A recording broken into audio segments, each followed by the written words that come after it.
জয় গুরু। পরমদয়াল শ্রী শ্রী ঠাকুরের চরণে জানাই আমার ভূমিষ্ঠ প্রণাম। আপনাদের প্রত্যেককে জানাই আনন্দিত জয় গুরু। কেওনঝাড় থেকে এসেছেন এক দাদা। তার ছেলে চাকরির জন্য চেষ্টা করছেন।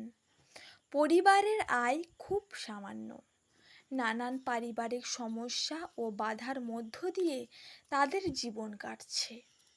তিনি সুস্থির জীবনে উত্তীর্ণ হতে পারার জন্য আশীর্বাদ প্রার্থনা করলেন। আচার্যদেব বললেন, আমি অনেককেই এই কথাটা বারবার বলি যে সঠিক আবেগপূর্ণ ইষ্টভৃতি কি করতে পারে। আমি বলছি না, এটা সায়েন্স বলছে। বিজ্ঞানের রিসার্চ পেপারগুলো পড়ে দেখবে। যখন তোমার জীবনের সুযোগের দরজাগুলো খুলছে না, তখনই বুঝবে ইষ্টভৃতি ঠিক করে করা হচ্ছে না। সেটা হচ্ছে তোমার যান্ত্রিকতার একটা আচার মাত্র। সত্যিকারের আকুতি নিয়ে একবার করে দেখো।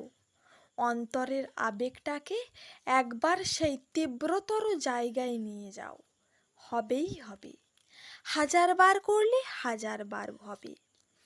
আমি এটা বারবার পরীক্ষা করেছি, বহুবার প্রত্যক্ষ করেছি। যার চাকরি হবার নয় তার চাকরি হয়েছে, যার বাচ্চা হবার নয় তার বাচ্চা হয়েছে, হবেই। তিনি পরমপিতা, তিনি বলেছেন, এটা ধ্রুব সত্য। বিজ্ঞানও আজ তা প্রমাণ করেছে। আমরা এটা করো ওটা করো বলে মিথ্যা ভাওতা দিতে পারি, তিনি পারেন না। তাই তিনি এমনি এমনি কিছু বলে যাননি। তোমার মনের হারিয়ে যাওয়া বিশ্বাসটাকে আগে জোরালো করো, ইষ্টভৃতি শুরু করো।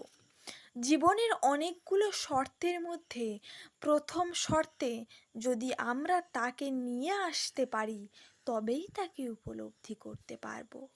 তার জন্য তার মনের মতো আগে আমাকে হয়ে উঠতে হবে। আমি আমার মতো হয়ে আমার ধান্দা নিয়ে চলি, খাওয়া দাওয়া ভাবনা নিয়ে চললে কিছুই হবে না। জয় গুরু।